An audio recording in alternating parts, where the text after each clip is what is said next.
fundamental em teoria prática, articulando, vocês não terão aqui uma aula professoral do tipo, o autor fulano disse isso, ciclano disse aquilo, mas vai ser um encontro de uma teorização sobre planejamento, nos pressupostos básicos sobre ele, e uma tentativa de mostrar a vocês como eu, Alexandre, trabalhei o planejamento numa ótica físico-territorial da cidade, que é aquilo que eu vejo. Então seria muito estranho da minha parte dar aqui aula sobre planejamento da educação, planejamento na saúde, quando na verdade eu não tenho empírico para aquilo.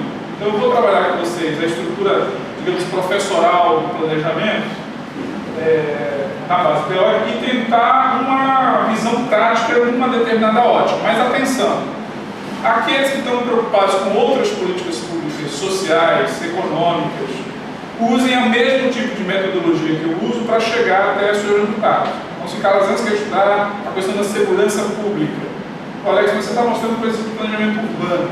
Tentem ver qual é a lógica que eu estou usando lá e tentem replicar lá. Então, o caso empírico é o que muda, mas eu preciso ter o caso empírico para que a gente não fique só numa teorização solta. Pelo menos é assim que eu consigo dar conta e vou tentar levar isso a vocês. Espero ser feliz, mas se não for, não acho que a minha visão é a única ou aquela que está, digamos, mais na ponta. Dito isso, eu vou dizer o seguinte: vamos ver o que eu fiz aqui e o que a gente pode trabalhar. Tudo bem? Tudo bem. Então vamos lá, vamos ver o que temos aqui no dia de hoje. Olha, eu começo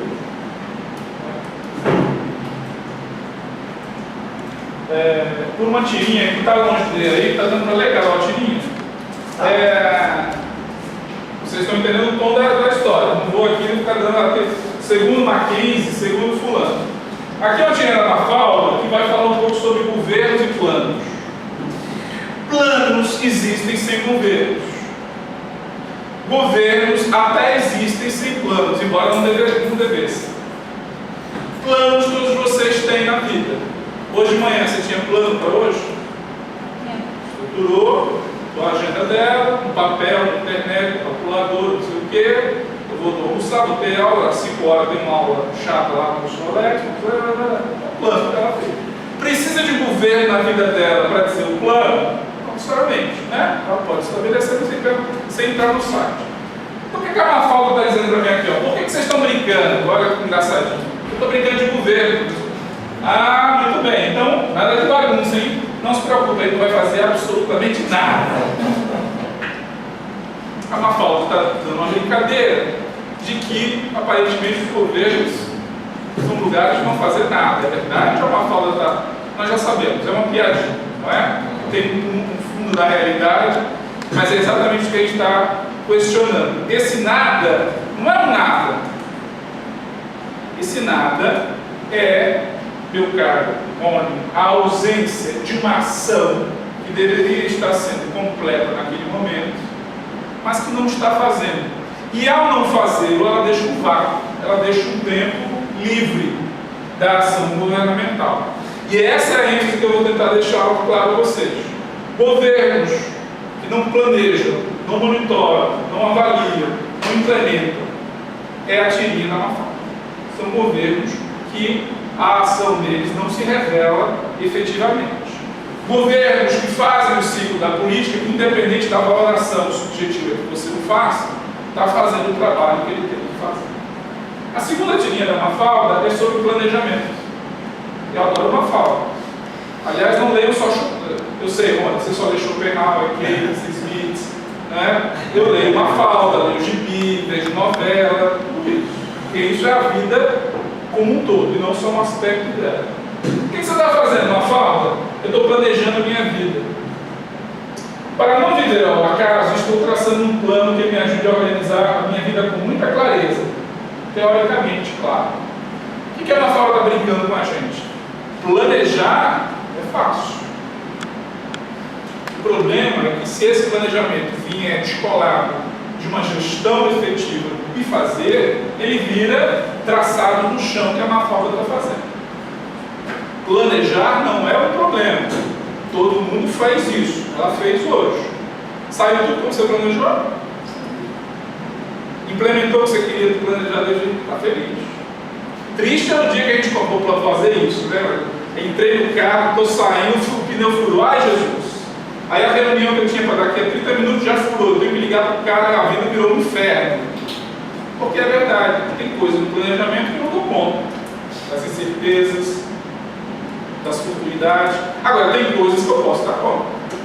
Eu tenho uma reunião às 9 horas e sair de casa faltando 5 minutos, eu vou demorar 1 hora para chegar, não adianta dizer, puxa, o acaso, olha aquelas antes. Cheguei atrasado na reunião, não. Você evidentemente tinha um plano, mas não construiu os meios efetivos de fazer. Está claro por aí que a gente vai. Eu vou na tua casa dizer a vocês qual é, na prática, a importância da teoria do planejamento. Se vocês, obviamente, quiserem discutir a própria teorização, a metonomia da teoria que está lá colocada, aí não vai ser 1 hora que a gente vai dar conta. Vai ter que fazer o parte do curso ou retomar a geografia para o curso. Certo?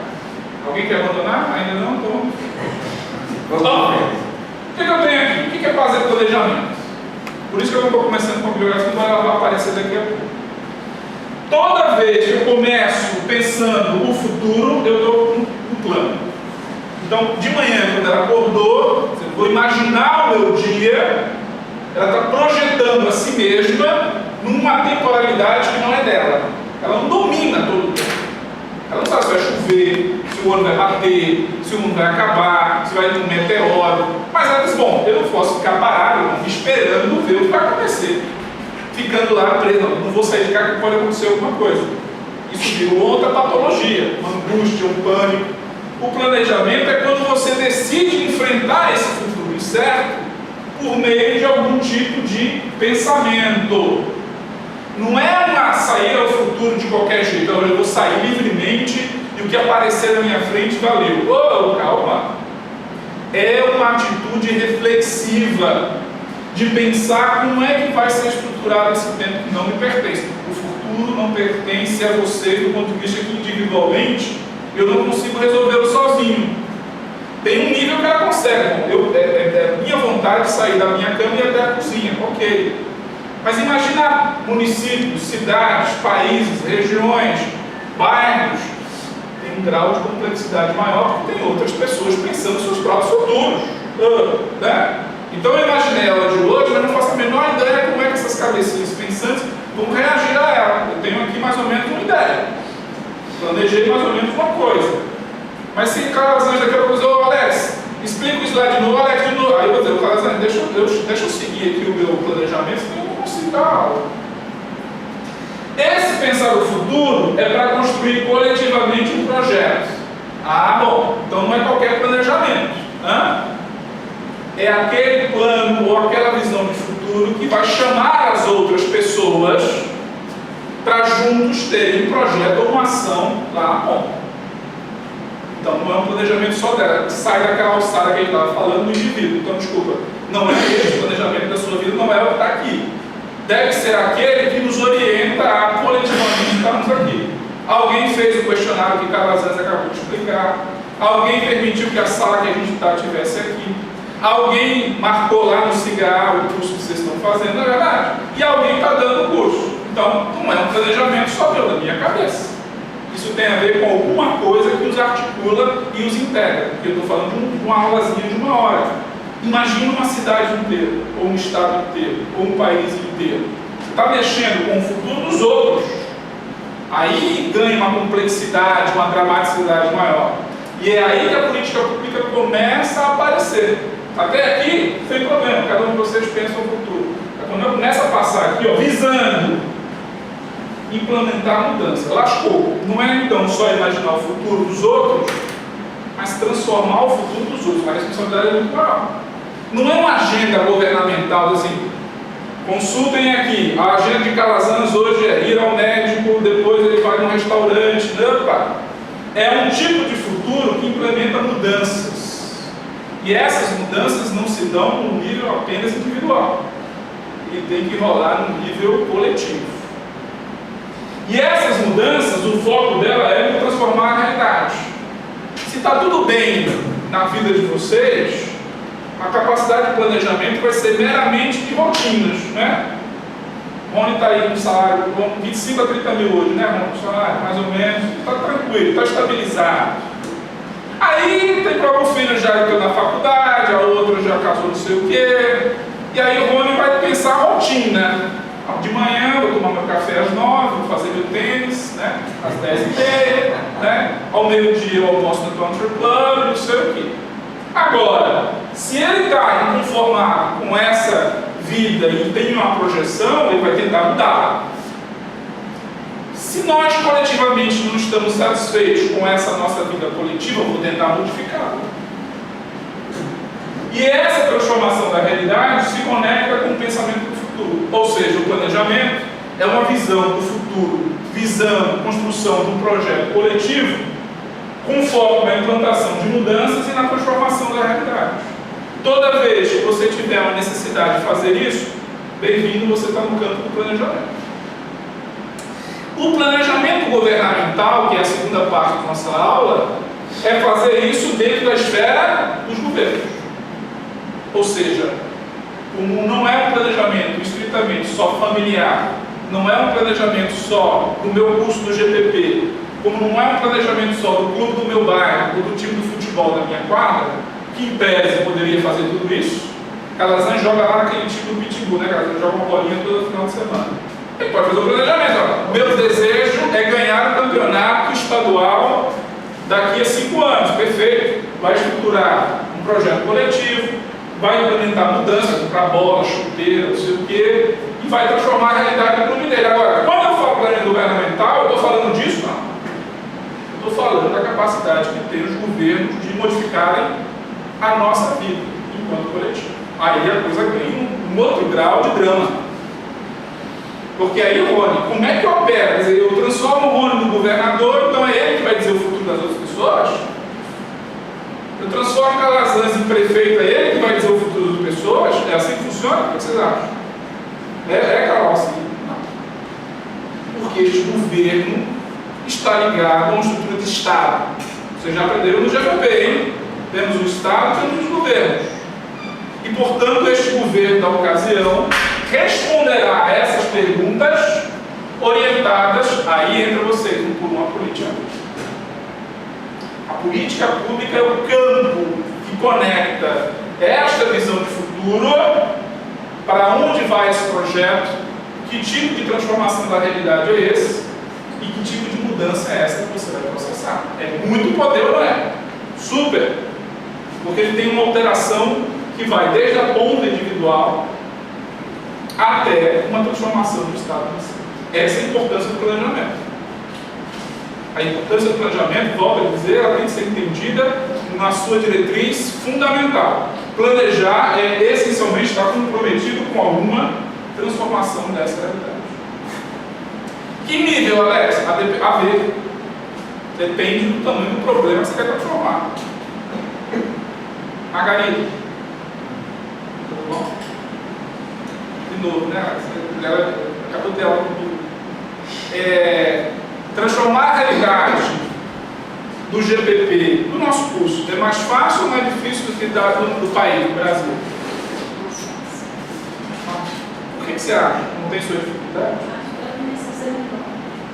Então, o tamanho incompreensível? Calazans, o grau de problema, já falou do tamanho, o grau de problema do GPP é igual ao problema da nação? A nação é muito maior. Mas é claro que a nação tem uma estrutura bem maior também para resolver os seus problemas. Rony, o grau é diferente, a escala é diferente e a natureza dos problemas também muda. Por exemplo, nós temos problemas aqui de distribuição de renda no GPP, é um problema? Vocês recebem aula de acordo com a renda de cada um? Não. Alguém pergunta qual o salário que vocês ganham para estar aqui? Então esse parece não ser um problema do GPP, não é? Mas é nacionalmente a distribuição de renda? Alguém pergunta a vocês qual é a renda quando vai comprar uma casa? Alguém pergunta a vocês qual é a renda quando você vai comprar um automóvel? Esse é um problema de política pública. Bem-vindo ao planejamento governamental. Tudo aquilo que excede o grau, a escala e a natureza dos problemas do cotidiano, alçados a uma categoria de visão de futuro, é um planejamento. E se depender do governo, é um planejamento governamental. Todo mundo entendeu bem? Está claro isso? O Alex, onde é que você criou esses livros? Posso até dizer, mas o foco daqui, lembrem-se, não é esse, certo? O foco é que vocês compreendam as diretrizes, os pressupostos que estão envolvidos nisso e consigam trabalhar nos seus diferentes aspectos essa estrutura de planejamento. É um intensivo.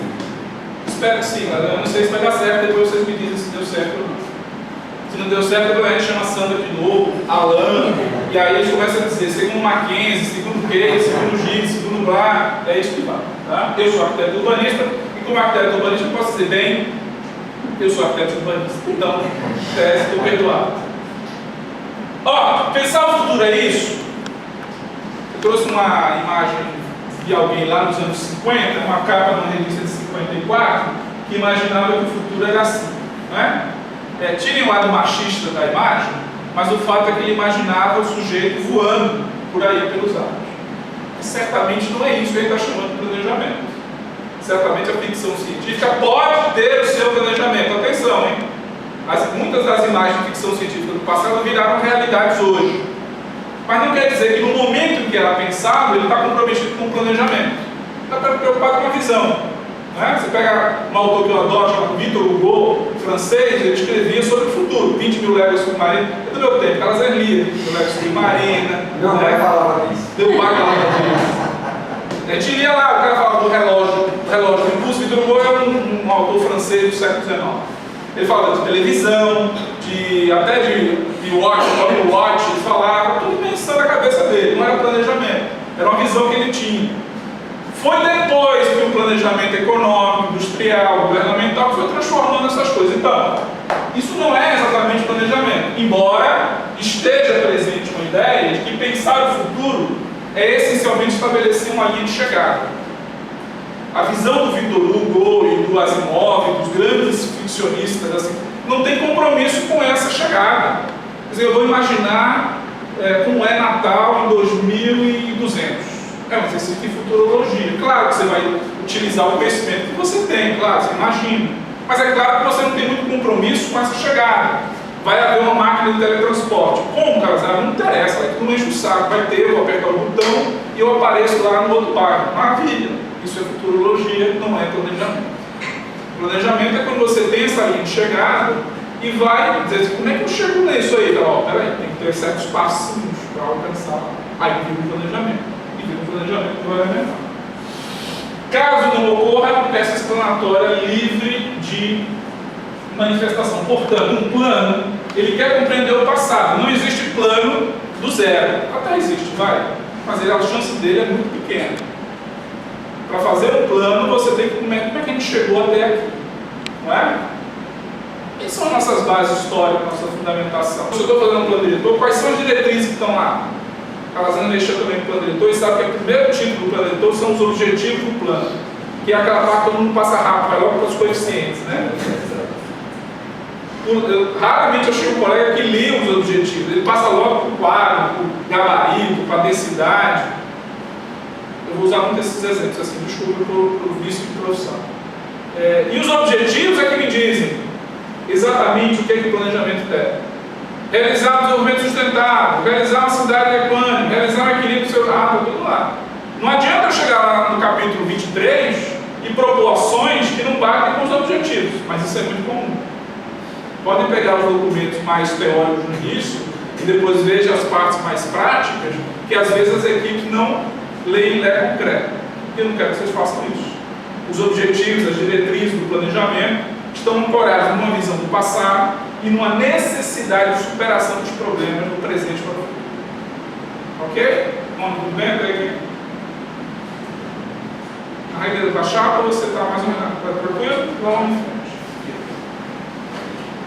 É claro que o planejamento ele é visto então como uma peça de cientista maluco, né? Eu junto lá 2 doses de diagnóstico, como é que é? 3 doses de mapeamento, 4 pitadas de questionário e pô, o plano aparece. Óbvio que não é assim. Por que não é assim? Porque os processos que envolvem um plano, quando são feitos desse modo, se você dividir um plano diretor, eu entrego Calazans em 24 horas. Eu sento aqui. Como é que é um plano diretor? E aí eu vou entregar para o prefeito, mas vocês podem reclamar. Esse plano não servirá para absolutamente nada. Porque ele é uma peça de ficção, igual o meu cientista maluco aqui. Porque como é que eu elaborei o documento? Eu elaborei o documento que cada artigo, parágrafo, letra daquele plano exprime uma necessidade de transformar a realidade. Por isso que você vê assim, muitos documentos de planejamento, meras peças que vão para a famosa gaveta, que é o paraíso de todos os planos que não saem da mesa. Por que ele não sai da gaveta? Pode ser um problema dele mesmo, pode ser um problema de gestão, mas em grande medida, se ele não revelou a necessidade efetiva de transformar esta realidade, e quem vai me dizer que realidade é essa, no ciclo é o diagnóstico perfeito que vocês acabaram de fazer. Certo? Não tem planejamento que começa, pum, como mágica da cabeça de vocês. Um exemplo disso é uma anedota que eu sempre coloco, que é essa daqui. Já devo ter mostrado em aula, não sei se alguns de vocês já viram, mas que está no livro do Vicente Del Rio. Olha com a gente, é uma árvore, e qual é o problema? Uma árvore, um balanço, não é isso, mano? Só isso. Essa é a proposta do órgão financiador, essas são as especificações técnicas do relatório, é assim que o chefe da análise via o balanço, é assim que o projetista e arquiteto viu o balanço inovador, design bacana, é assim que foi implantado. Mas na verdade, o que a população queria era só uma cordinha com pneuzinho para balançar os meninos. Aí vemos nós, técnicos, especialistas. Então, peraí, isso não é para os caras, eu sou um arquiteto, eu sou uma pessoa séria, eu não vou ficar fazendo. Vamos fazer isso, uma coisa mais pós-moderna, adaptada, uma coisa que tem um conceito, né? O órgão financiador, não, peraí, para aproveitar a corda e a pera, né? Vamos aproveitar para fazer 3 aqui, que aí já manda 3 meninos numa tocada só. Legal. Aí as prestações de relatório eram tão confusas que o cara não sabia o que fazer e fez com 3 cordas. Por que eu estou mostrando essa anedota, não é? O planejamento, mesmo que exista, mas descolado dessas realidades, ele cria essa parafunda que vocês estão vendo. O exemplo que o Vicente Del Rio fez em 79, é a rodoviária da e outras, né? Vamos atrás. Porque há um descolamento entre as realidades efetivas e o plano como ele assume. Então, muito cuidado. Não aceitem soluções rápidas e fáceis. E aqui eu não estou vendendo facilidade, no sentido que toda vez que eu fizer um plano, vai ser difícil. Exatamente porque as condições objetivas locais não dialogam adequadamente com isso. Está claro isso? Tudo bem, Ronald? Até aqui? Vamos em frente. Ó, aí tem que ter teoria, senão vai dizer, você não tem um livro, então vamos falar de livro. Né? O que é que o meu amigo Gilberto Bercotti falou? O planejamento, embora tenha um conteúdo técnico, claro, tem conteúdo técnico. Não adianta. Como é o nome da sua mãe? Não adianta, na frente da mãe, você vai fazer planejamento. Você vai pensar todo o nosso aparato financeiro, você vai cuidar da parte orçamentária, financeira, logística. Ela vai dizer, meu filho, eu tenho um almoço para fazer. Estou exagerando, só para usar o exemplo. Você tem que ter um conhecimento técnico vis-à-vis a necessidade, você tem que aplicá-lo. Mas, não só isso, hein, gente? O PHW é um processo político. E por ele dizer o que é eleitoral, tem que chamar o PP, opa, não é essa política que ele está falando. Ele está falando que as opções de fazer o planejamento exigem que a gente pactue aqui entre nós. Peraí, eu vou fazer rodoviária, ou vou fazer escola? Eu vou fazer escola ou posto de saúde? Eu vou fazer posto de saúde ou uma pracinha? Eu vou fazer uma praça ou vou fazer um pórtico do meu município?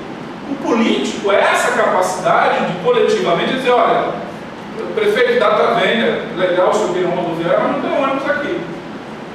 Tem alguma lógica? Isso precisa ser técnico para chegar a essa conclusão? Precisa ter doutorado em Harvard para chegar aí? Não. Precisa você viver o problema, vivenciá-lo e transformar essa necessidade em elemento técnico. E está aqui um sujeito que apanha fazendo plano diretor porque chega-se nas famosas audiências públicas, né? Aí eu tenho que falar de outorga onerosa, um palavrão. Meu filho, eu tenho família aqui, outorga onerosa, não tem respeito pelas famílias. Não é palavrão, é um instrumento técnico. Aí eu não vou falar porque as pessoas não vão dizer, não, eu tenho que traduzir esse negócio. Eu tenho que achar um negócio e fazer, olha, senhora, dona Francisca, é o seguinte, a senhora tem um terreno que tem 100 metros quadrados, a senhora quer fazer 200. Pode? Não, meu filho, só tem 100. Muito bem, entendeu, dona Maria? Então, vou criar um negócio que a senhora pode pagar para fazer 200. Entendi. Isso é outorga. Mas aí é muito bom para a pessoa. Não, mas o dinheiro arrecadado vai fazer obras públicas na cidade. A senhora quer? Quero, filho. Precisa explicar a dona Maria que outorga, veio da França, que era Zac, que veio do planejamento urbano, que o Lefebvre escreveu? Precisa? Não precisa. Era até bom que pudesse, porque aí a gente fazia o conhecimento. Mas o planejamento não pode ser uma peça isolada da dimensão política só porque as pessoas não vão entender o que eu estou dizendo. Ela tem que ser uma peça ancorada nesta necessidade de ter, digamos, um compartilhamento entre a dimensão da realidade e a dimensão técnica que eu tenho que fazer. Está claro? Vai ficando, né? Especialmente nas sociedades que buscam a transformação das estruturas econômicas e sociais. Por meio do planejamento, é possível demonstrar a conexão entre estrutura política e estrutura econômica que estão interligadas. Rony, você chutaria que a maioria dos municípios brasileiros vivem da indústria, do comércio, vivem da agricultura, vivem de quê, Rony, essas prefeituras, dos pequenos municípios?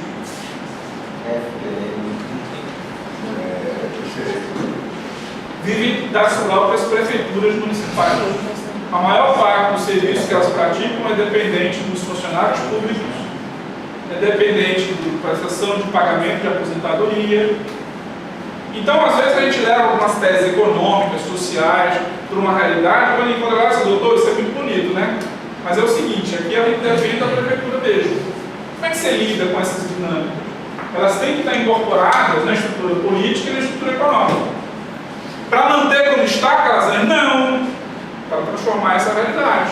Aí que entra vocês. Se for manter tudo como está, precisa de vocês? Não precisa. A inércia leva por si mesmo. Vocês devem transformar essa realidade. Agora, o Alex, o plano vai fazer sozinho? Claro que não, já entendemos. O plano é um documento que dá a sinalização. Mostra para a sociedade, olha, se em 10 anos vocês fizerem essas coisinhas, dá para reverter este quadro. Topam, ali é a dimensão política. Por isso que o plano vai para a gaveta. Não é porque ele não se efetivou, é porque estrategicamente ele não se efetivou. Porque às vezes as realidades são duras, mas elas não podem ser transformadas. A gente sabe disso na prática. Não é? Então também veja um lado do planejamento como essa alavanca de transformação política, econômica e social. O planejamento visa a transformação da determinada estrutura econômica e social, portanto, de determinada estrutura política também.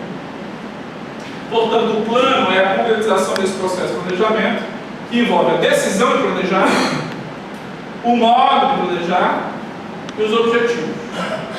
Então, tomar a decisão do planejamento é tão importante quanto tomar a decisão de construir uma estrada, ou tomar a decisão de construir uma cisterna, ou tomar a decisão de construir um posto de saúde.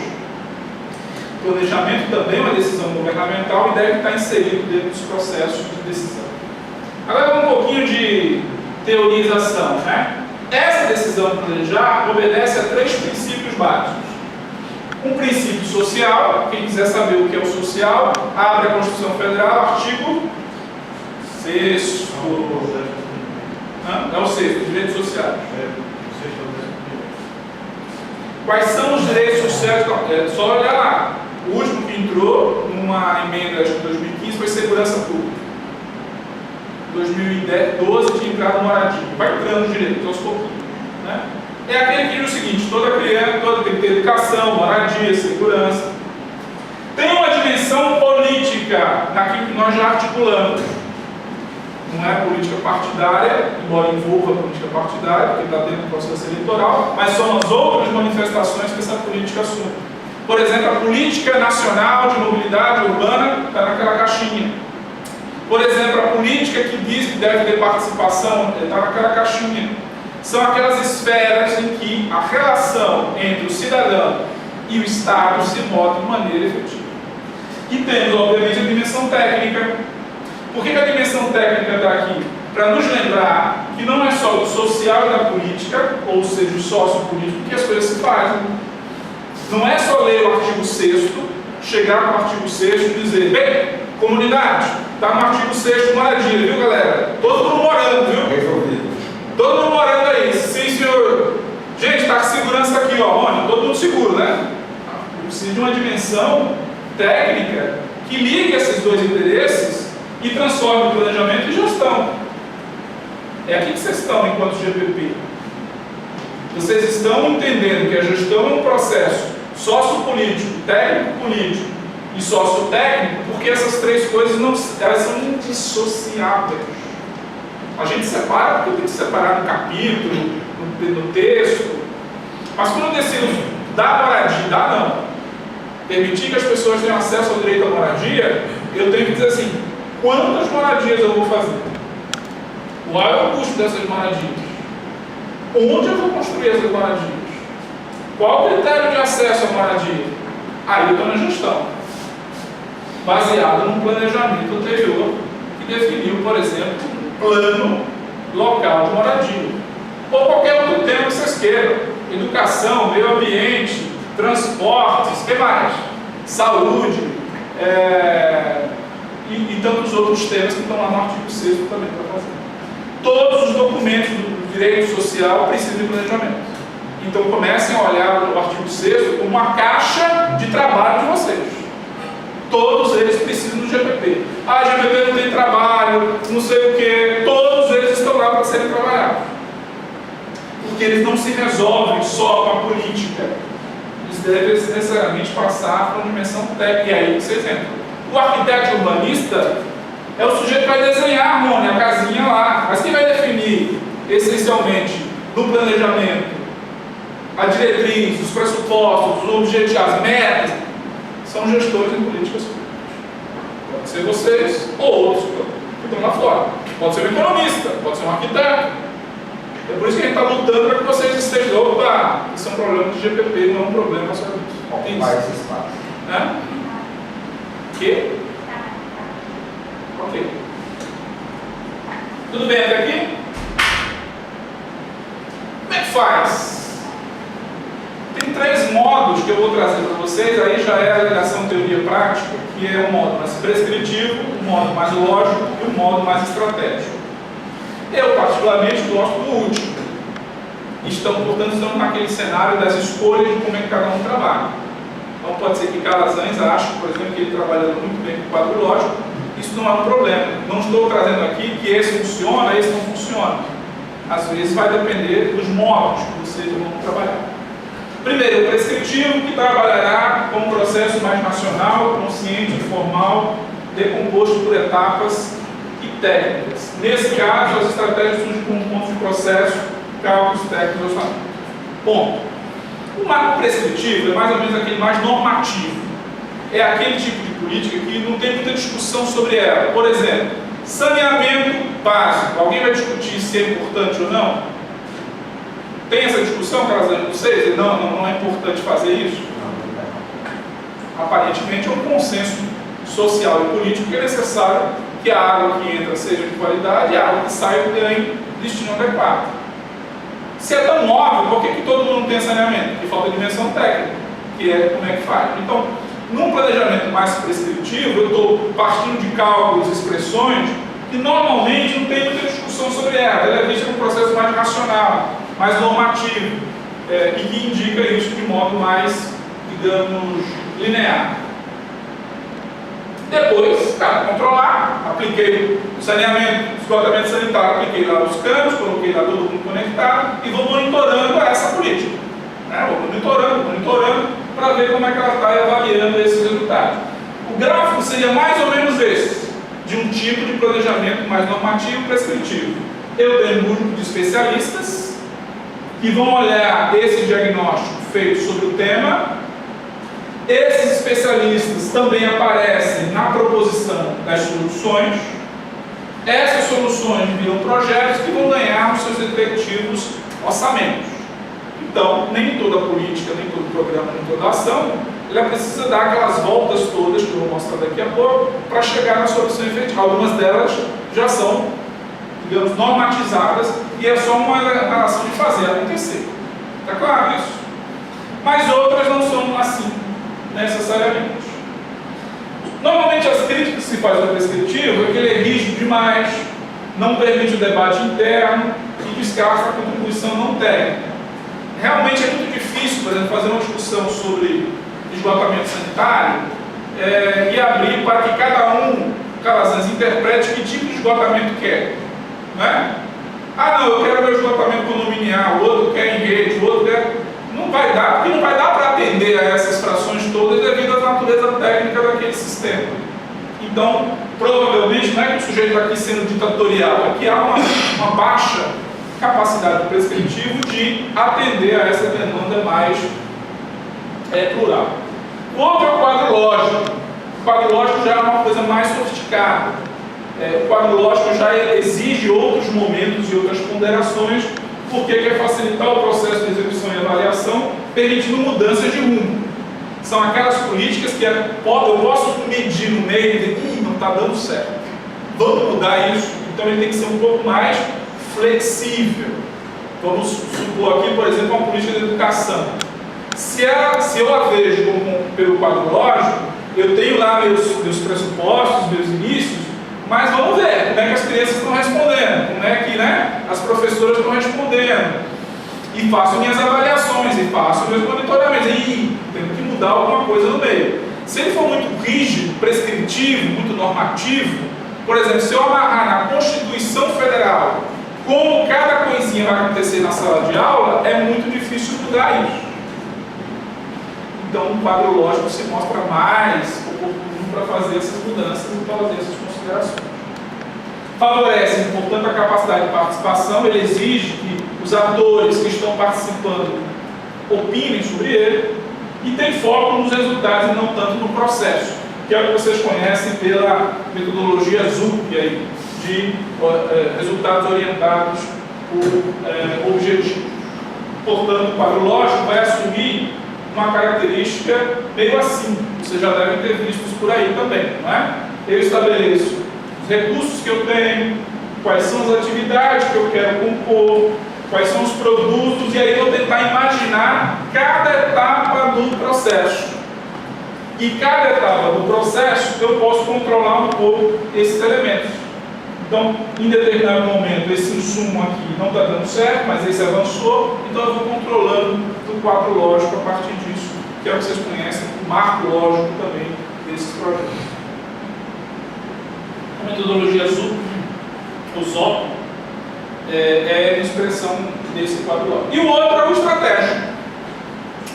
Qual é a diferença, Lécio? O estratégico, ele não necessariamente revê toda a ação linear. O nome dele é estratégico exatamente porque ele vai escolher os nós críticos. Já ouviu falar em nó crítico? Então eu não estou vendo todos os problemas, mas vou selecionar aquele problema que eu dou conta de resolver.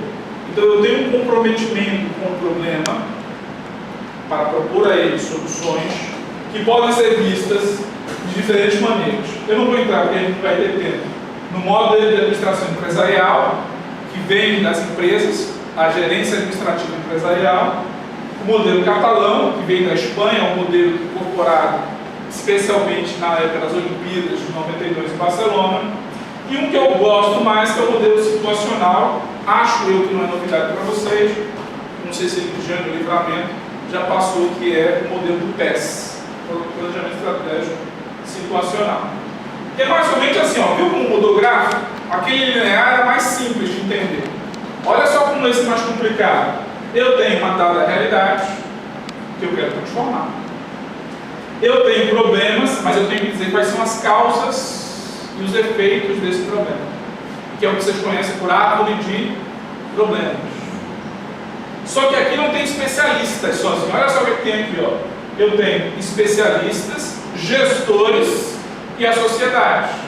Necessariamente, esse planejamento mais estratégico, o ponto de partida já é ouvindo cada um de vocês. Então lá no Yale Marinho a gente está aplicando isso. Sábado agora os meninos foram para lá, montaram uma tenda e ficam chamando as pessoas, fazendo dinâmicas para que elas escrevam no papelzinho: vem cá, falta o que aqui, dona Maria? Ah, minha filha, aqui falta água. Isso vai para o meu quadro lá, na metodologia, e depois é tratado. Se fosse um planejamento mais ortogonal, para que danado, cara, às vezes eu vou ouvir dona Maria se eu já sei pelos indicadores da CREA que não tem água lá. Não é, era mais barato, mais fácil fazer, só que não me daria a dimensão na ótica deles do problema que eu tenho que resolver. E eu preciso ter a dimensão da sociedade aqui também. Portanto, é mais complicada, porém ela é mais rica em termos de informações iniciais.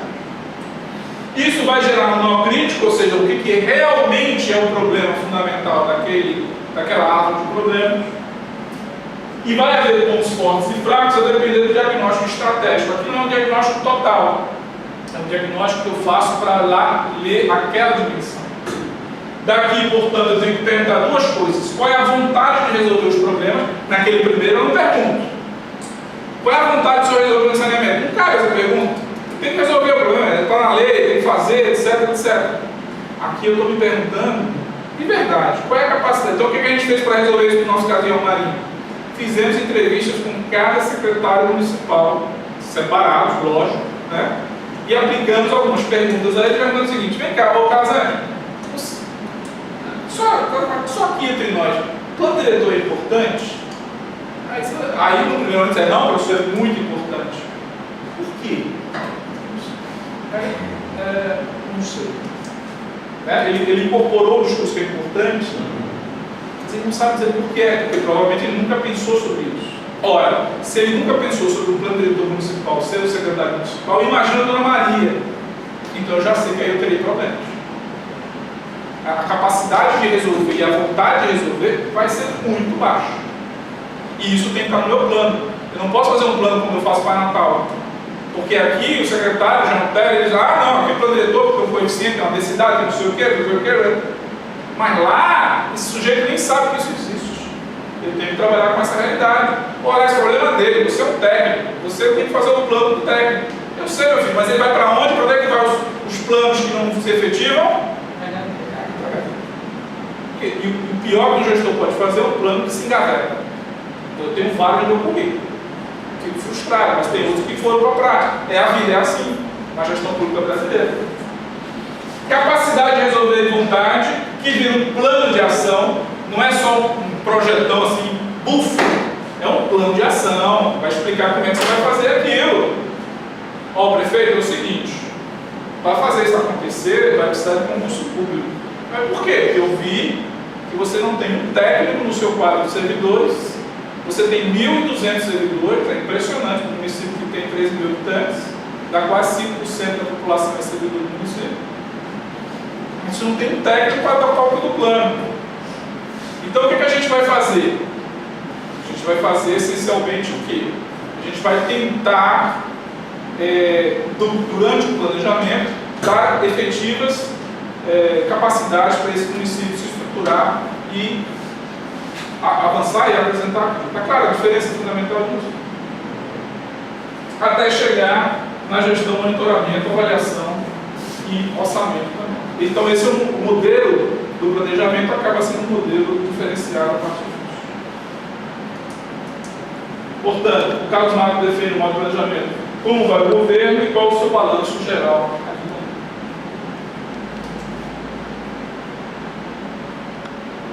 Eu tenho que ver o projeto de governo, a capacidade do governo e a governabilidade relacionado a essa visão de futuro. Isso está mais ou menos na literatura, não é dificuldade para vocês acompanharem. Só um pouquinho de história. Então, bom, até essa primeira parte, tudo bem? Compreenderam bem esses elementos que a gente estava colocando aqui para vocês. Tem um pouco de história que vou passar mais rápido, que é de onde é que vem a necessidade desse planejamento. Ele começa basicamente no ciclo militar, da organização das tropas, da regulação dos insumos, da divisão das tarefas. Isso aí está também presente bastante na literatura.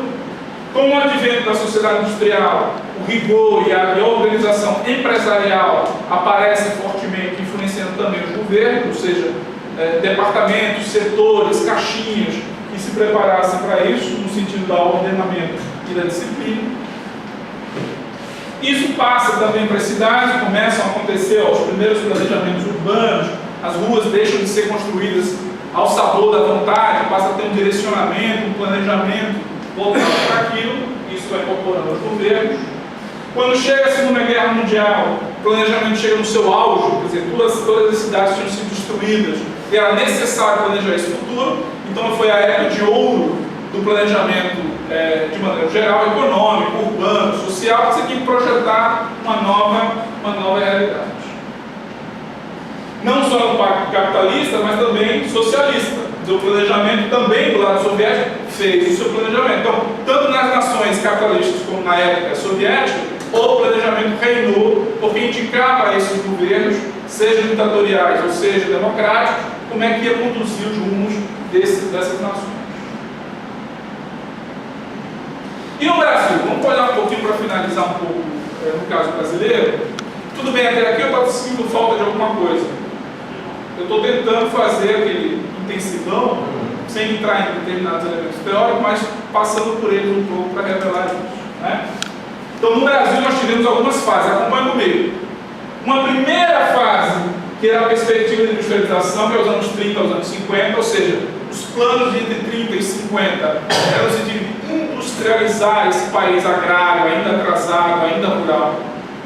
Nos anos 50 a 70, a perspectiva não era mais de industrialização, isso já tinha ocorrido, embora desigualmente distribuído no território, era o desenvolvimento.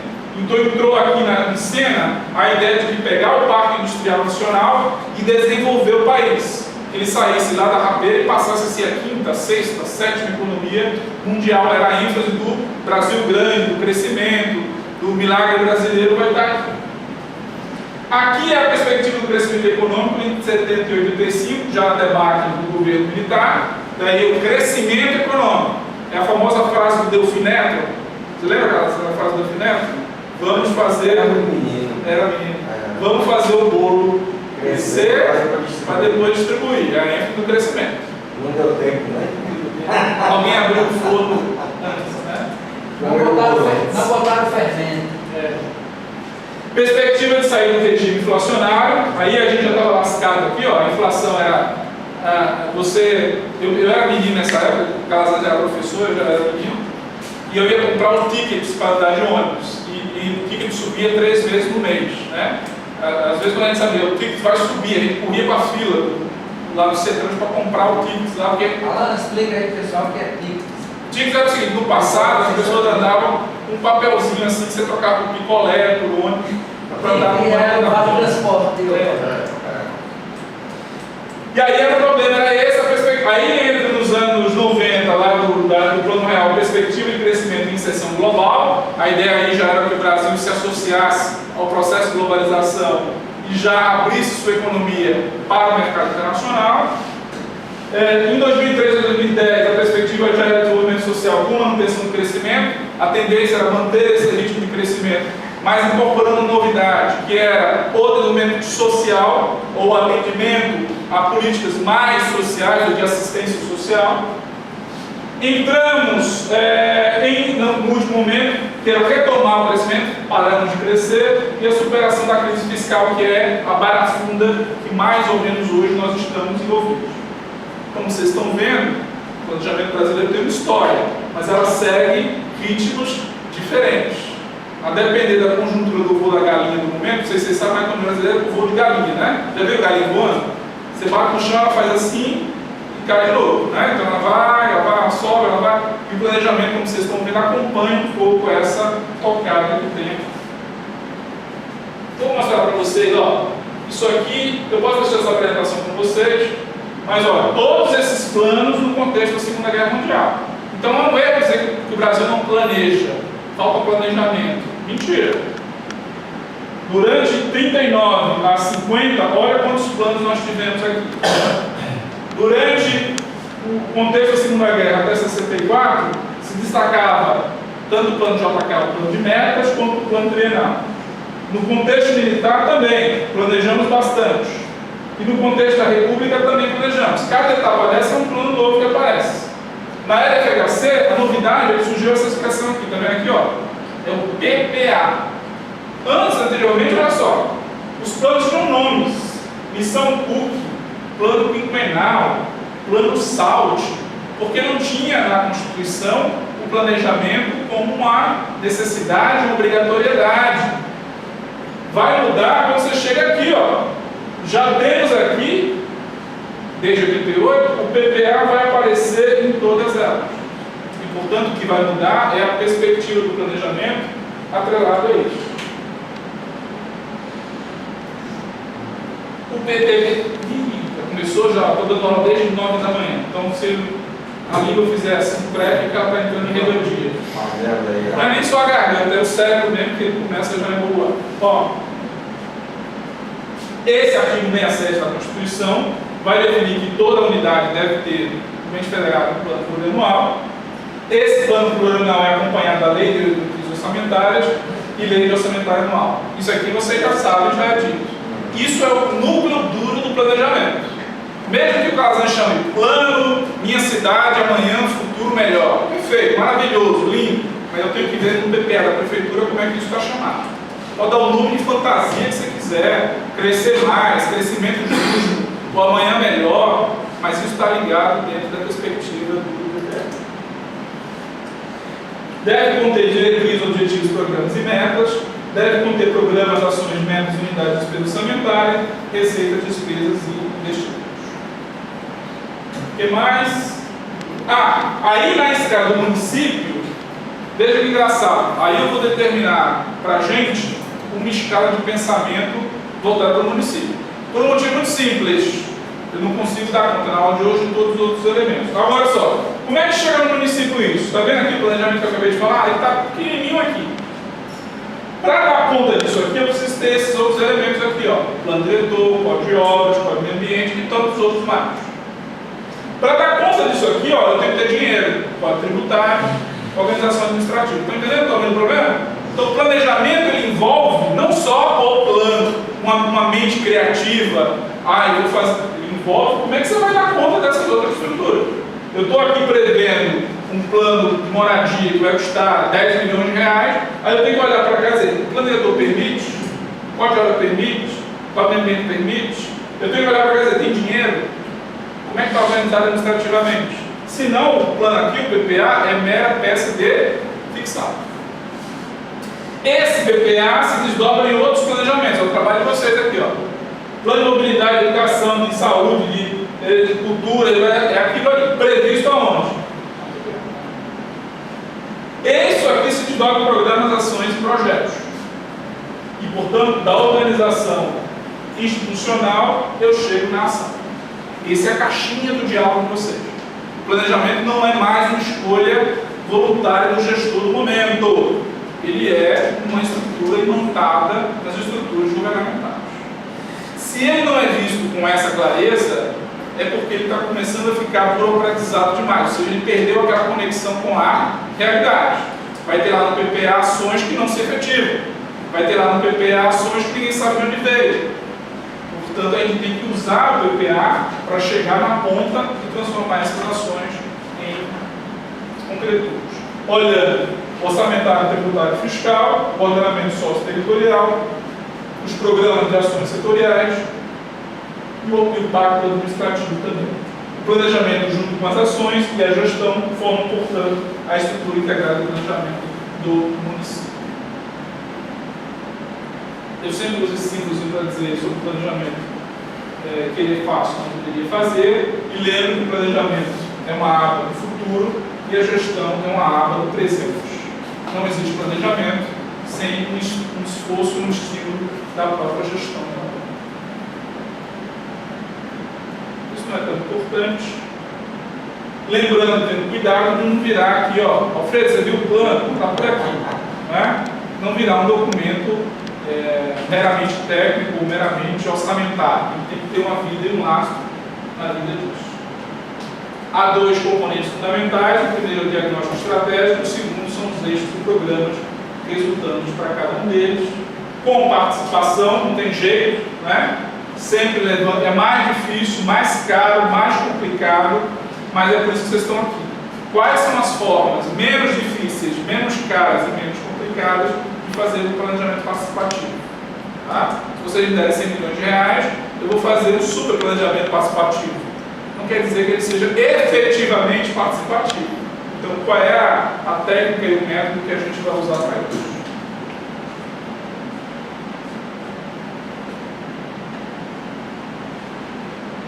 Quero chegar já no final. Ó, o que está aqui no plano do governo federal, que está agora até 2019? Né?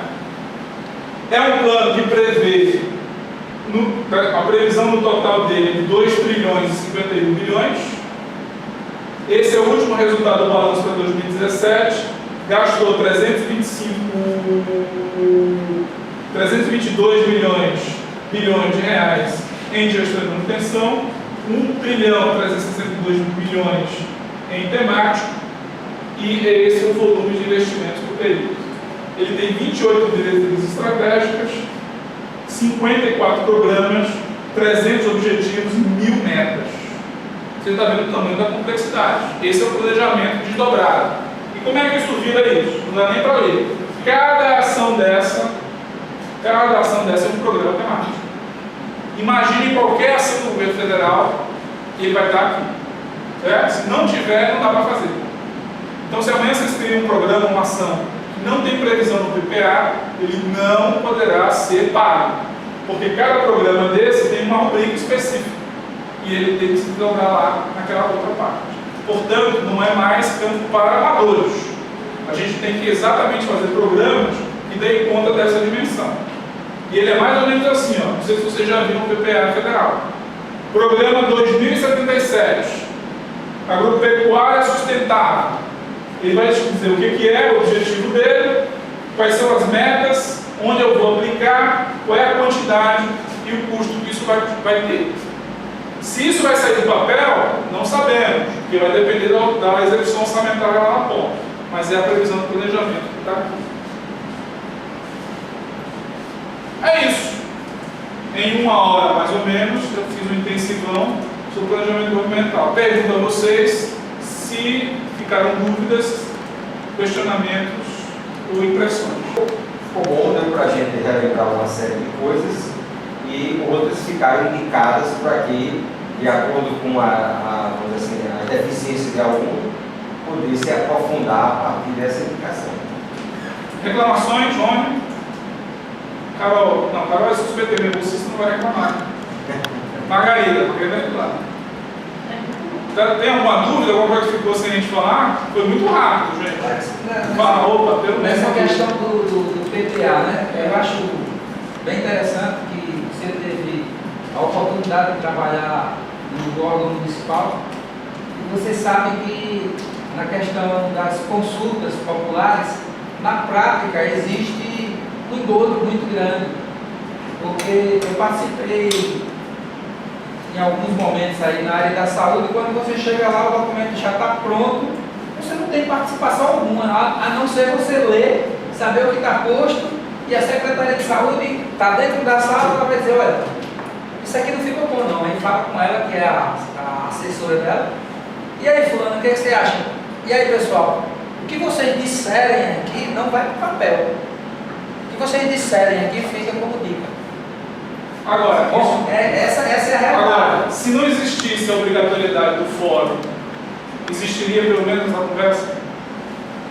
Eu tomaria nem conhecimento. Pelo menos ele faz uma tomada de conhecimento à comunidade. Então, é isso que eu estou chamando a atenção, nem defendendo nem atacando a ideia. A ideia da existência do fórum da audiência, ela não dá nela mesmo o resultado. Se eu tiver uma sociedade que não participa, que não está lá presente, que não cobra, eu vou executar a audiência, mas ela vai ser na descrição que você está fazendo. E aí não é que é um engodo, veja bem o que eu vou dizer a você. Ela é a expressão real da baixa participação da sociedade que está ali. Ela não é enganadora, ela revela essa baixa participação neste momento. Atenção! Se existisse um grau participativo ativo lá fora, todo mundo querendo participar, e eu fizesse uma reunião não convidando essa sociedade, ela entrava na sua categoria engodo. Você está entendendo o que eu quero chamar a atenção? Então, temos que observar qual é a capacidade desses fóruns de transmitirem essa pressão. A secretária Alde que disse isso, só diz isso porque os outros que estão aqui não vão reagir adequadamente àquilo. Eu já vi reunião que cadeira jogada em cima da outra. Não tinha nada de engodo, não. Desculpa a expressão, pau comia naquela discussão. Em outras, não. Depende do tema, depende do momento da sociedade. E não precisa ir muita audiência pública, não. Rony já foi 5 dias. condomínio, irmão? Já? Mas você mora em condomínio? Quem mora em condomínio? Quem mora em condomínio? Você foi sim em condomínio? Ainda não, é igual. Como é a participação do seu A participação é muito pequena. Digamos que É um engodo. Digamos que temos 320 que seriam participantes. Não chega a 15% dessa participação.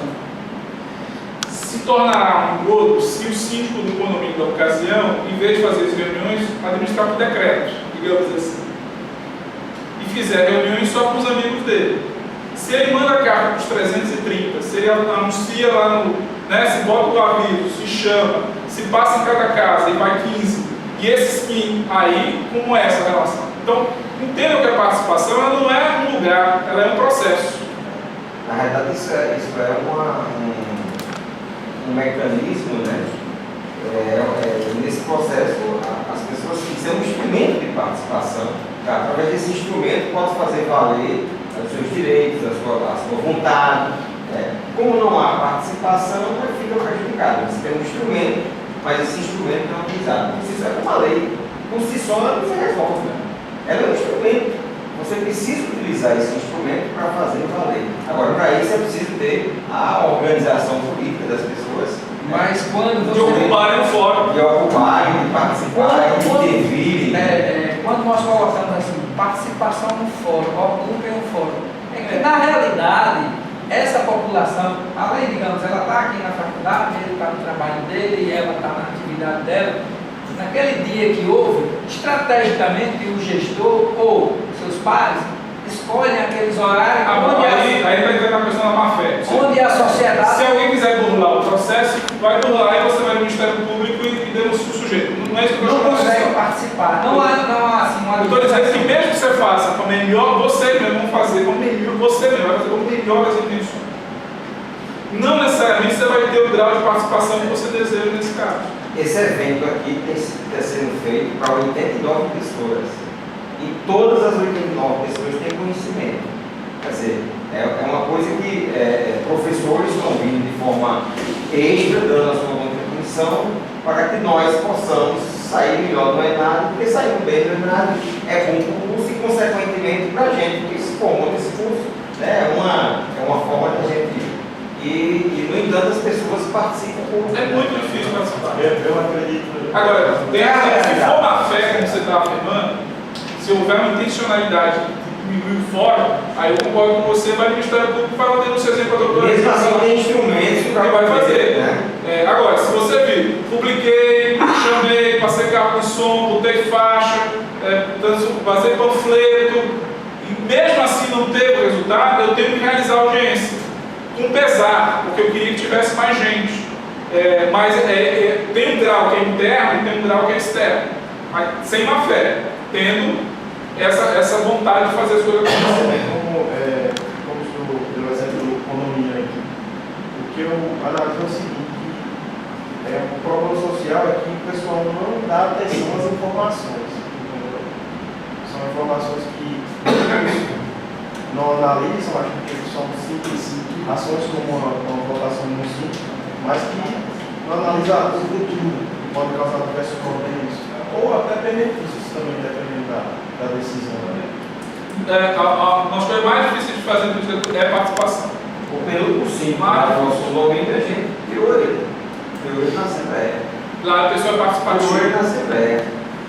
Ele é muito habilidoso e estava fazendo coisas fora do não bem republicanas. Muito habilidoso. E a gente conseguiu provar isso. Deu impeachment no cara. E aí ele pediu licença para sair, porque ele não tinha argumento.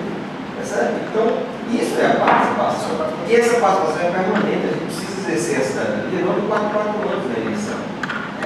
A gente não pode ser apenas uma democracia representativa, precisa ser uma democracia participativa. A gente precisa, em vários momentos, estar presente para poder fazer valer. Eu tive um outro fórum em outros anos que eu fui fazer, e no final de uma palestra como essa, o sujeito pediu a voz, ele estava um pouco nervoso, ele disse, deixa eu falar, e ele começou a falar, e ele começou a narrar que na última vez que ele foi na audiência pública, ele tinha dado ordem de prisão a ele. Por quê?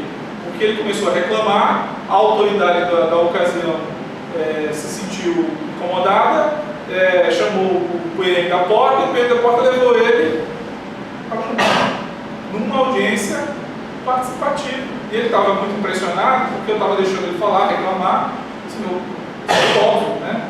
E no final das contas, ele foi chegando ao final da fala, disse assim, ó, agradeço aí, deixaram eu falar, e foi para o setor, na cadeira dele, e pronto, a vida. Próximo, essa é a ideia da participação. Você não cercear essa fala, mesmo que ela seja enviesada, trouxa, tronca, mas a fala está facultada ao sujeito. Percebe? Essa é a coisa mais difícil do gestor às vezes entender. Ele vai tomar aquela crítica como uma crítica pessoal a ele. Pode até ser, pode depender. Mas no momento participativo, é essa capacidade de falar que permite que vocês exprimam os pontos de vista diferentes e encontrem um meio termo consensual. Ufa, dizer isso é fácil, dizer difícil. Né? Porque pode ter sim canais que reprimam ou que manipulem essa informação. Então a gente tem que ter muito cuidado quando fizer uma metodologia mais participativa, que não dê a impressão de que você está enviesando aquela fala ou aquele discurso também. Mas não é fácil. É preciso que a gente entenda também que a nossa democracia é muito jovem, depois de um período longo que a gente passou, né, de estado de exceção, e a gente ainda está se acostumando, né, e há ainda pessoas que pensam que isso não tem muito valor.